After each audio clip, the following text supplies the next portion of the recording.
आपण सर्वांनी गांभीर्यपूर्वक पालन करणे अपेक्षित आहे।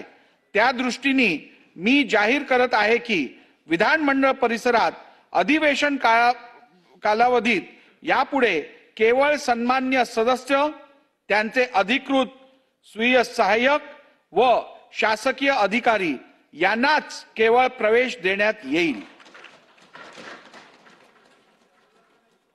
इतर अभ्यागतांना प्रवेश देण्यात येणार नाही।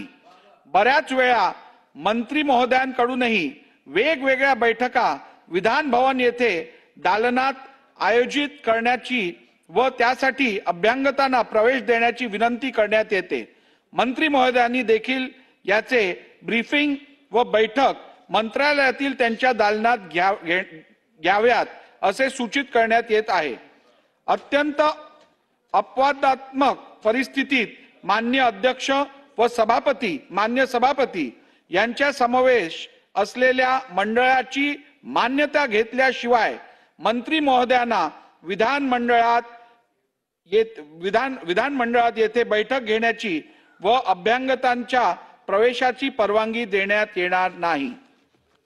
श्री जितेंद्र आव्हाड यांच्याबरोबर आलेले अभ्यागत श्री नितीन इंदुराव देशमुख व श्री गोपीचंद पडळकर यांच्या समवेत आलेले अभ्यागत श्री सर्जेराव बबन टकले या दोघांचे वर्तन सभागृहाच्या प्रतिमा व प्रतिष्ठेला मलिन करणारे असल्याने एक प्रकारे सभागृहाच्या विशेष अधिकार भंग व अवमान त्यांनी केला आहे। म्हणून त्यांच्या विरुद्ध चौकशी करून विशेष अधिकार भंग अवमानाची कारवाई करण्यास्तव मी हे प्रकरण विधानसभा विशेष अधिकार समितीकडे सुपूर्द करीत आहे।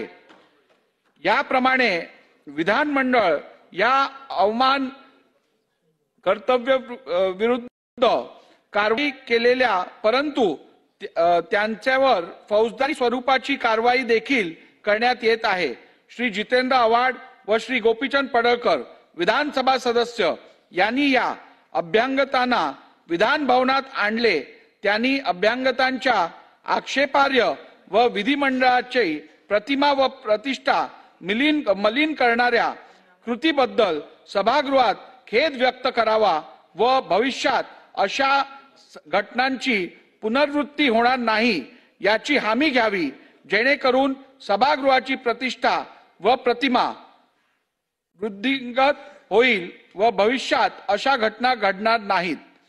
भविष्यात विधानमंडळाची प्रतिष्ठा बाधित होईल असे वर्तन सभागृहात व सभागृहाबाहेर कोणतेही सदस्य करणार नाहीत अशी मी अपेक्षा बाळगतो।